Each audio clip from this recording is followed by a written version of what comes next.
आपण माने निश्चित भाव निमंत्रण पत्रटीए विवाह उपरे बंधु बांधव हो निजर अभ्यागत ठारू निश्चित पाई से साधारणतः गोटे धाड़ी लेखा जाए जे आपण माने सपरिवार आसी नव दंपति को आशीर्वाद करवा हेबे। नव दंपति को आशीर्वाद करिया पई आपण उपस्थित हेबे यार अर्थ। किंतु मो मतरे यही निमंत्रण पत्र रे यही धाड़ीटी को आम बदल देवा उचित। ता बदल रे या लेखा जिबा दरकार जे आपण माने आसी नव दंपति को दर्शन करिवा हेबे। कारण आधुनिकतार दुआही दे मनीष बा आमे माने समस्ते निजर परंपरा आ संस्कृति को भूली जाउछे बा सेठू दूरे जाउछे। आमे कई वर्ष तलक जदि फेरी जिबा विवाहर परंपरा गोटे स्वतंत्र नियारा ढंग से चलुला। विवाह कहले दुईटी आत्मार मिलन। कथारे अच्छी भूमि गाई वो कन्या जोगरे थिले मिले। जोगरे जदि नाही आपण माने यह को भोग करि परिबे नाही। यह निहाती सत कथा। ठीक सही परी विवाह तहिरू गोटे कन्या जोग थिले मिले नचेत मिली पारे ना। साधारणतः जेतेबेले विवाह कार्य अनुष्ठित हुए आमे माने अनेक बंधु बांधव साई पड़िशा गुरुजी साधु संत प्रभृति अनेक मान्य गण्य व्यक्ति को आमे निमंत्रण दे था। निमंत्रण पई अनेक बंधु बांधव मध्य आसी पहुंचती।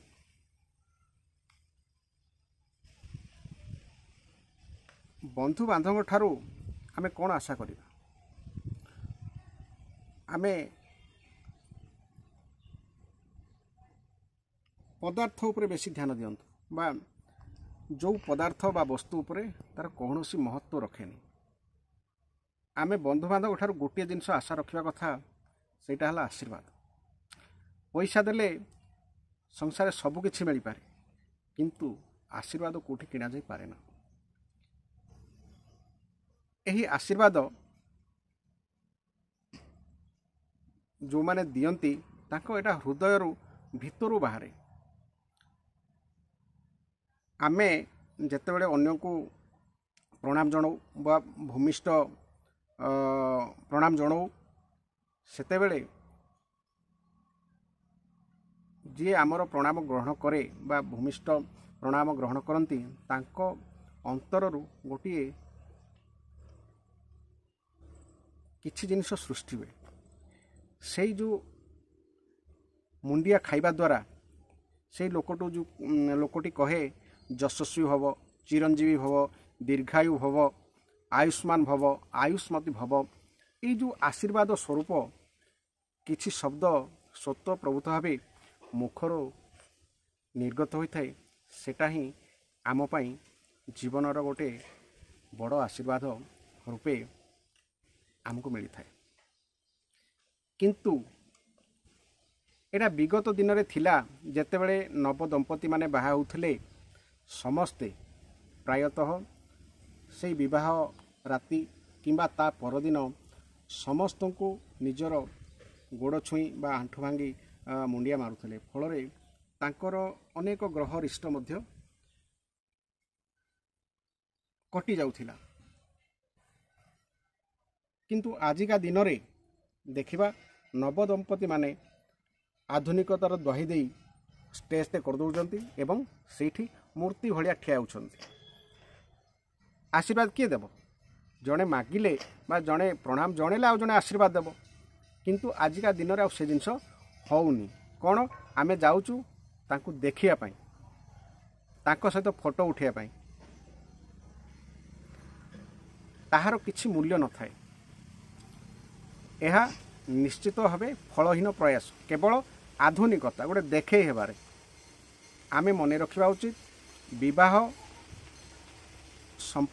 ସମୟରେ ଯେଉଁ ଆଶୀର୍ବାଦ ମିଳେ ସେଟା ଆଉ କେବେ ବି ମିଳିପାରେ ନା।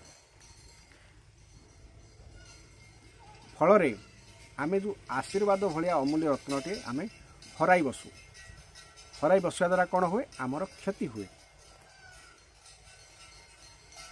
ତେଣୁକରି ମୁଁ କହିଲି ଯେଉଁ ଆମର ନିମନ୍ତ୍ରଣରେ ପତ୍ରରେ ଲେଖାଯାଉଛି ଆପଣମାନେ ନବଦମ୍ପତିକୁ ଆଶୀର୍ବାଦ କରିବା ହେବେ ବଦଳରେ ଆପଣମାନେ ନବଦମ୍ପତିକୁ ଦର୍ଶନ କରିବା ପାଇଁ ଆସନ୍ତୁ। କାହିଁକି? ସେମାନେ ମୂର୍ତ୍ତି ପରିକା ଠିଆ ହୁଅନ୍ତି ଏବଂ ବନ୍ଧୁବାନ୍ଧବ ଅଭ୍ୟାଗତ ଅତିଥି ସେମାନଙ୍କୁ ଦର୍ଶନ କରନ୍ତି।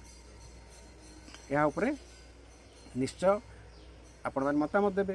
ଏଇ ଯେଉଁ ସଂସ୍କୃତି ବା ଏଠି ପରମ୍ପରାକୁ ଆମେ ହରାଇଲେ ଏହାଦ୍ୱାରା ଆମର ବହୁତ କିଛି ନଷ୍ଟ ହୁଏ।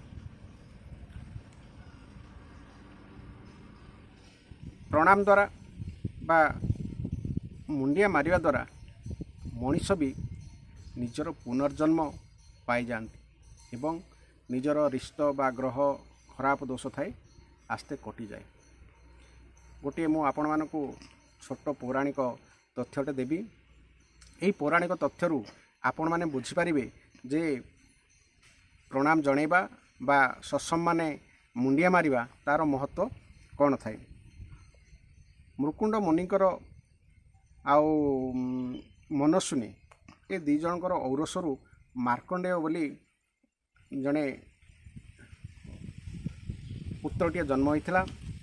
ତାହାଙ୍କର ନାମ ଥିଲା ମାର୍କଣ୍ଡେୟ। ଏହି ମାର୍କଣ୍ଡେୟଙ୍କର ସ୍ତ୍ରୀଙ୍କ ନାମ ଥିଲା ଧୂମାବତୀ। ମାର୍କଣ୍ଡେୟ ଯେତେବେଳେ ଛୋଟ ଥିଲେ ସେତେବେଳେ ତାର ବାପା ବା ମୁକୁଣ୍ଡ ଋଷି ସେ ଜାଣିଥିଲେ ଯେ 12 ବର୍ଷ ପରେ 12 ବର୍ଷରେ ମାର୍କଣ୍ଡେୟର ଦେହାନ୍ତ ହୋଇଯିବ। ବାପା ମା ଯିଏ ବି ହେଉଥିଲା କାହିଁକି ଏହା ଜାଣିଲା ପରେ ଯେ ଗୋଟେ ମାର୍କଣ୍ଡେୟ ଋଷି ପୁଅର ଦେହାନ୍ତ ହେବ ଏହା ଜାଣି ସେମାନେ ଭାଙ୍ଗି ପଡ଼ିଲେ। ଭାଙ୍ଗି ପଡ଼ିବା ଦ୍ୱାରା ଯେତେ ଯେତେ ସମୟ ପାଖେଇ ଆସୁଥାଏ ସେତେ ସେତେ ତାଙ୍କର ବାପ ମାଙ୍କର ମନ ବିଚଳିତ ବିଷଣ୍ଣ ହୋଇଯାଉଥିଲା। ଏକଥା ମାର୍କଣ୍ଡେୟ ଋଷି ବା ମାର୍କଣ୍ଡେୟ ବାଳକ ଅବସ୍ଥାରେ ଲକ୍ଷ୍ୟ କଲେ ଏବଂ ବାପା ମାଙ୍କୁ ତା'ର କାରଣ ପଚାରିଲେ ଯେ ବାପା କାହିଁକି ଆପଣଙ୍କର ମନଟା ବିଷଣ୍ଣ ବା ଦୁଃଖରେ କାହିଁକି ରହୁଛନ୍ତି? କ'ଣ କରିବେ?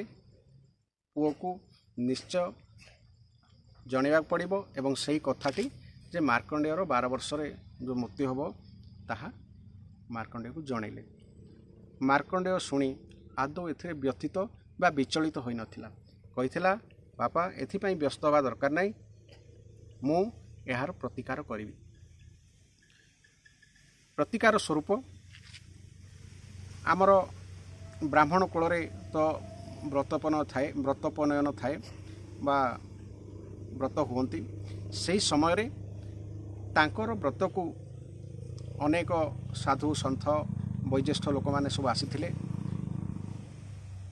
ଏହି ମାର୍କଣ୍ଡେୟ ଋଷି ସେହି ବ୍ରତୋପନୟନ କାଳରେ ସମସ୍ତଙ୍କୁ ସତ୍ସମ୍ମାନେ ସେ ପ୍ରଣାମ ଜଣାଇଥିଲେ। ଫଳରେ ସମସ୍ତେ ଆମେ କ'ଣ ଜାଣିଛେ କି କାହାର ଆୟୁ ଦୀର୍ଘାୟୁ ବା ଅଳ୍ପ ଆୟୁ ଆମେ ତ ଜାଣନ୍ତି ନାହିଁ। ସମସ୍ତେ ଆଶୀର୍ବାଦ ମୁଦ୍ରାରେ ଦୀର୍ଘାୟୁ ଭବ, ଚିରଞ୍ଜୀବୀ ଭବ, ଆୟୁଷ୍ମାନ ଭବ, ବୁଢ଼ାଟିଏ ହେଇଥା, ଏଇ ଯେଉଁ ଆଶୀର୍ବାଦ ଦେଲେ ମାର୍କଣ୍ଡେୟ ଋଷି ଏହି ଆଶୀର୍ବାଦ ଯାକ ପାଇଲେ। ଯେତେବେଳେ ସେଇ 7 ଜଣ ଋଷି ବଶିଷ୍ଠ, ଅତ୍ରି, ଅଙ୍ଗିରା, ମରିଚି ଏଇ ଯେଉଁ 7 ଜଣ ଋଷି ଆସିଥିଲେ ମାର୍କଣ୍ଡେୟ ଋଷି ମଧ୍ୟ ସେମାନଙ୍କୁ ପ୍ରଣାମ କଲେ, ଭୂମିଷ୍ଠ ପ୍ରଣାମ ସତ୍ସମ୍ମାନେ ଜଣାଇଲେ ଏବଂ ସେମାନେ କ'ଣ କଲେ? ମାର୍କଣ୍ଡେୟକୁ ଦୀର୍ଘାୟୁ ଭବ ବୋଲି ଆଶୀର୍ବାଦ ଦେଲେ। ଆଶୀର୍ବାଦ ଦେଇଦେଲା ପରେ ଜାଣିଲେ ଯେ ମାର୍କଣ୍ଡେୟ ଋଷି ଅଳ୍ପାୟୁ ବା ତାଙ୍କର ବହୁଦିନ ପର୍ଯ୍ୟନ୍ତ ବଞ୍ଚିପାରିବେ ନାହିଁ, କିନ୍ତୁ ଋଷିମାନେ ଯାହା ଆଶୀର୍ବାଦ କରୁଛନ୍ତି ତାହା ଫଳିବାକୁ ପଡ଼ିବ। ତେଣୁ କଥା ଗଲା କାହା ପାଖକୁ? ବ୍ରହ୍ମାଙ୍କ ପାଖକୁ। ସେମାନେ ଋଷିମାନେ ମାର୍କଣ୍ଡେୟକୁ ଧରିକି ବ୍ରହ୍ମାଙ୍କ ନିକଟକୁ ଗଲେ ब्रह्मा निकट में कथा पड़ा जेहेतु ऋषि मैंने आशीर्वाद देइचंती एवं ताहा तो काटी हेनी तेणु कौन है से मार्कंडेय ऋषि अल्पायु दीर्घायु को परिवर्तित होते फल से परवर्ती समय जो अल्पायुर बा 12 वर्ष जो मरीजार थिला ताहा ग्रह कटि जाइथिला एवं से परवर्ती समय मार्कंडेय ऋषि निजर घर संसार करिकी मध्य बंची पारिथिले। कहिबार तात्पर्य आशीर्वाद किणा जाएनी आशीर्वाद मिले। मुंडिया मारुथवा लोक केबे जदि मुंडिया खाइथिबो तेबे निश्चित भाव जानिथिबो जे मनरू कौन सृष्टि हुए। आमे जन को नमस्कार करुचे बा मुंडिया मारुचे आमे किसी जानी पारनु किंतु जे मुंडिया खाए बा जे प्रणाम ग्रहण करे छोटठू तेबे मनरे बा हृदय गोटे आशीर्वाद स्वतःप्रभुत भाव में बाहरी आसे। से आशीर्वाद ही मनीष पई अति आवश्यक जिनिस। तेणु आमे आमर सुंदर सांस्कृतिक परंपरा केबे नष्ट करिबा नहीं। पूर्व काल रे जो सब संस्कृति परंपरा चली आसला ताहाको आमे बजाय रखा दरकार। ए आधुनिकता संस्कृति ठू आमे दूरे रहा दरकार। ए चाकचक्य संस्कृति रे किछि नाही केवल गोटे देखे हेबार ढंग थाए। तेणु आसंतु आमर ए महान संस्कृति बा हिंदू संस्कृति बा सनातन संस्कृतिर महान परंपरा को बजाय रखिबा।